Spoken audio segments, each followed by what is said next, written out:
Most of the OGs are dead or either we're out. Yeah. We made it home. Right. There's the guys that are left in prison that have 4 or 5 decades in now. They don't even want to come out of their cell.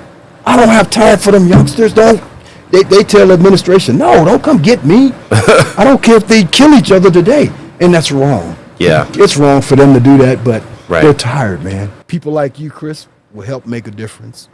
I got 2 Chris's here, man, and both of you Chris's, yeah. Between Trooper and Well, when I lived in Taiwan for 10 years teaching English, and I came back broke, had nothing, 30 years old, having to live with my parents again, and I started a nonprofit within like a month. It was like, oh my God, I'm an American citizen. I can start my own business. But my thing was always like, because I feel like I got a second chance too, because I made a lot of mistakes. Nothing really bad happened to me. I feel like I wanted to give back as well. So my whole thing is helping people profitable. Like I don't think that giving people money indefinitely is unsustainable, because the money's got to come from somewhere. It's got to come from some economic output. So I really love this idea of helping the conditions in prison, giving the prisoners specialized skills and making their life better, but also helping corporate America, which is built on capitalism, make more money. Mm-hmm. So it's a win-win. Yes. So I'm wholeheartedly backing you 100% on this. And I love this. Yeah. Real quickly before you wrap this, like I said, we live in a state where cannabis is legal. So now it's like the prison owns all of this land. Every prison that you see in Nevada, at least 4 to 5 other acres. Oh, that's a good point. I didn't think about that. Outside of the perimeter. Yeah. So something like this, you can bring your own trailers in. You don't have to even step one. The prisoners can be brought out to you, or you can even start with the honor camp. You can start with the guys that already have minimum custody. They're getting ready to come home in 6 months. They're going to be done with the system. So it's so many ways that you can show that, hey, if you don't, we've already figured out this. We figured out that. I didn't think about that, man. That's so true. Like, you could put greenhouse after greenhouse after greenhouse after greenhouse and all this. They own so many acres, Chris. That's a good point. I didn't think about that. High desert and southern desert. It's sitting on Cold Creek Road. I know where that's at. So that's exactly the road I take to go shooting. Thank you. You pass Cold Creek Road, you pass the prison. There's just this mountain range right there. You take a right, and then you just unload on the mountain. That's right. That's where I go shooting.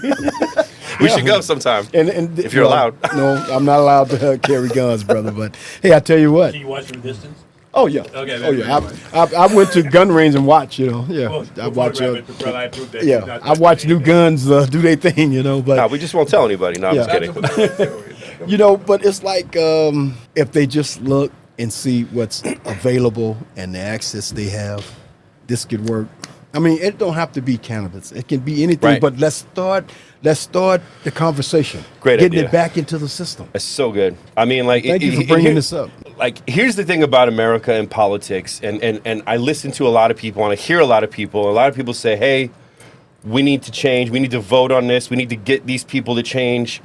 People will not change unless they're incentivized with money. No one's going to lift a finger for you if it doesn't benefit them. That's how this country works. So if we say, hey, we want to make this change, like, fuck off. Hey, we want to make this change, but, if you help me do it and get the companies, they're going to give you a kickback, legally, of course. Mm-hmm. If they get a piece, then they're incentivized to do it. So this is how we're going to make positive change through capitalism. This is the way I look at America, just because, people just want to make money, Yeah. But, like, let's make money, and then within our making money, our main point is helping people. So I think this is a brilliant idea, and I think presented the right way, we can change laws, and I think cannabis is genius. Producer's got a question. Chris? If you're handling cannabis, are you more likely or less likely to be mellow? Oh, yeah. Oh, yeah. Oh, yeah. There's a point you want to bring up. Okay. That's a good point. Well, see, also, here's the reason, like I said, thank God you have different levels of the system. You have minimum, medium, max. Minimum minimum custody. They had a thing back in the day where they had furloughs. What's a furlough exactly? Furloughs, you can go out for 3 days. And this was in the Nevada prison system at Jean, Nevada. And they started it like in 76, 77, 78. 70, but inmates were allowed to leave and come back. They wasn't being tested. They wasn't being, because it was a trust program. It was an honor program. You say you changing. You say okay, we're going to give you this opportunity. I like that. So we need, you got a whole prison down at Jean just sitting there idle. Really? That could be a factory for inmates. I love that idea. It's just, it can go on. I mean, Nevada is just, I don't know. I'm not a politician, and I don't get into the real depth of why this was taken away or why this won't be introduced. But yeah, there's got to be a reason. It's probably not a good reason. It's probably a reason to line someone else's pockets.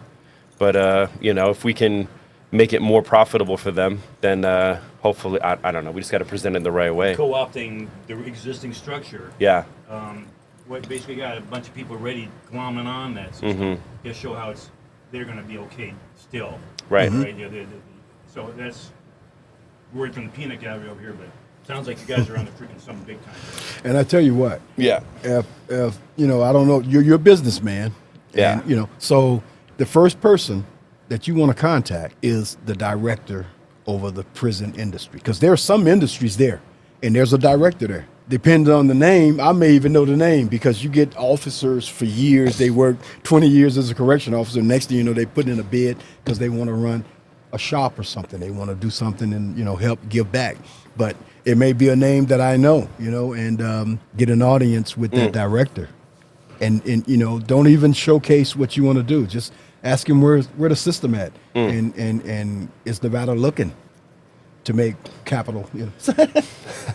Of course. Yeah, everyone wants to make money. No, I think Vegas, was built on, gangsters, union money. I mean, they love money.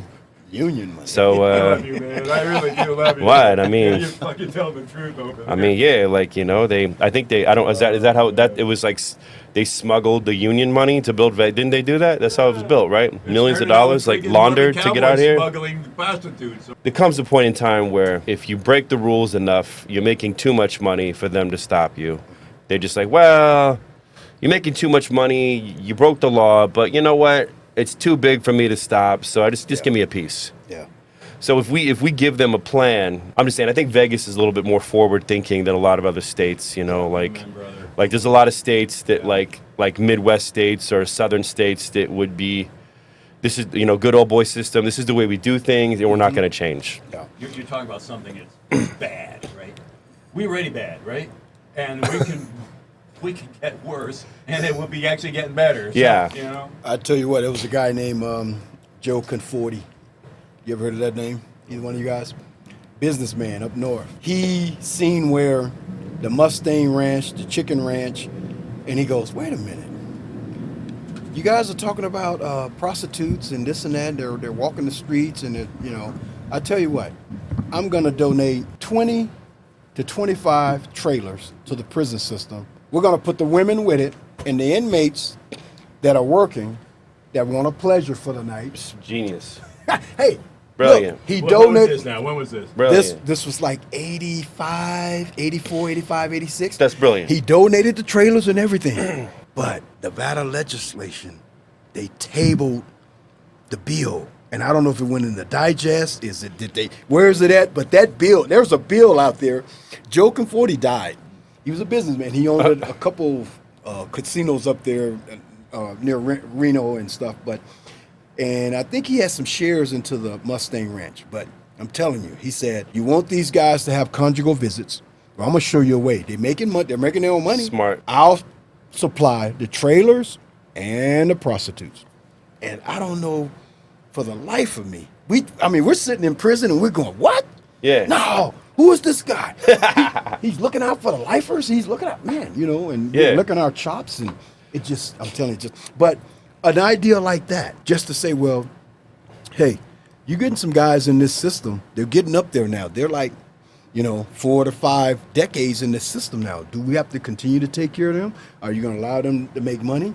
Well, What about giving them conjugal visits? You know, we have so many trailers donated, and these guys we allow to work. It's so many ways. I just look, human beings. We're all human. Sex is part of being human. You know, it's just like, look, a society without sex. In my opinion, and this is just my opinion. I know he's a hardcore Christian over here. Yeah, but there's no society without sex. No. I'm just saying, like, there's a lot of religions that like preach sexual oppression. Mm-hmm. Like, hey, don't do this, don't do that. I think that sexual oppression leads directly to violence. If you don't have a release, you know, you're going to get violent. So I think it's actually, you know, you want to reduce violence, let people have sex, especially let the prisoners have sex. And California has the same model. I have a nephew. You can smoke a little pot. Yeah. You're making Vegas money, and then the companies, the pot companies making money. The people supplying the prostitutes making money, and the prisoners are gonna be. I mean, they're laid back. They're not. Okay, we'll give you the prostitutes. You get them at a cheaper price, like, so you know you don't have to pay people $12 an hour. You can pay them like. What? How much do you think would be a fair wage? $3 or $4 an hour? I was making at that time. I got up to like $4.15. That's really good. I mean, I heard prisoners makes penny on the dollar right now. In '90s, listen, or something, right? This was '91. Yeah. But listen, before that, you know how much money I was making? I was a porter in the unit. I was making $15 a month. Exactly. I couldn't even buy toothpaste, and right. You know, I had to. Well, back in the early '90s, $4 an hour was better than minimum wage, or at least minimum wage. Well, I mean, it was okay. Yeah, I mean, I didn't pass it up. When I was 14, I was the first black to sign up for it. When I was 14, my first job was a lifeguard. I got $4.50 an hour, and I wasn't even in prison. You feel me? So yeah, what prisoner is not going to take that? Now, even now, $4, $5 an hour. Yeah. I mean, that's way better than $15 a month, right? They will take it, right? Yeah. They would. And then they could use that, you know, what if they buy weed every once in a while? If they have a conjugal visit? Like, I'm just saying, you know, like, and the prisoners, there's no violence. And then, and you mentioned something about tiers, too. Like, different tiers, like, for different specialized skills. Obviously, people that are just, you know, in a mindset of, that are hyper-violent will not qualify for certain positions. Yeah. But like you were saying, there's a lot of people that had misdemeanors that can just go right into this program. And look where our government is at today. They're talking about legalizing marijuana federally across the board. Right. So across the board, it means grow houses are going to get ready soon as the state get the right. Somebody great spot, by the way. You are in a freaking great spot. Swear to God. Man. Put it together, if we can make it happen, absolutely. You know. Well, we're going to know what in November if the Fed's going to, and I think they're going to do it. Because anytime the Republicans, they put the bill forward. Yeah. So who's been putting the bills to legalize it forward? The Republicans. Really? Yes. That's interesting. I gotta tell you, all my friends are brown and red. Who's the guy that's Johnson? The whip? The guy that's what they call him? Oh, yeah. He's the Johnson. He's the Speaker of the House. The Speaker of the House sits on the committee that's talking about legalizing across the state. Now, this is the Speaker of the House. Nice. The Johnson guy. Right. I mean, I love watching CNN. When the sports are not on, Peggy gets mad now. She goes, is that all you watch is the news? Hey, I was in a box. I want to know what's going on. You know, I'm broke. But anytime you got that type of legislation going on, you business people, your mind better, because you utilize people that know how to put the model together. Once it comes down, hey, here we are. Right. Inflatable warehouses that we want to put up. You know, we got like 10 of them. Right. We want to put 100 inmates to work right now. And it don't have to be minimum wage. Right. It be on commission. That'd be even cheaper than minimum wage, right? Every 10 boxes you put together, you get $10. Well, I'm all for that. There you go. You gotta get it. And you know, actually, I had this idea years ago because I actually lived in Taiwan teaching English. And which is, you know, it's the Republic of China, but it's not exactly China. So I just know a lot of companies, you know, get their, I mean, for example, Apple. Like, have you seen, like, there's an Apple factory in China. I don't know if it's still there, but they had nets, suicide nets. So the people, it's almost like a prison. So the people live there. They do, like, they sign a 6-month contract or a 1-year contract. And they come from a part of China that's, like, extremely poor. So actually going to live and work at the factory, like, they get fed their free meals, right? Yeah. They get a free place to stay. So it's almost like prison. And then, like, they get about $4 an hour in China, USD. And then that is actually a lot of money for them because there's some parts of China that are so poor, they go there for 6 months or a year and they save every penny because they get free room and board. So they come home and they have enough money to build a house for their family, if they have enough money to provide for their family for years. I was thinking about doing something like that here with a work program for anyone, like homeless, prisoners, illegal immigrants, you know, people that, you know, just those kind of people. But I was thinking about, you know, maybe doing a 6-month contract or a year contract where you get free room and board and you can save every penny. It's like instead of going to college and being in debt 50 grand, you can do this program and then be up 20, 30, 40 grand for 2 years, you know, to save every penny. And then you got 50 grand and boom, you go out, you start your own business, you buy your house. I mean, you can literally jumpstart your life instead of setting you back for years if you go to college and being in debt.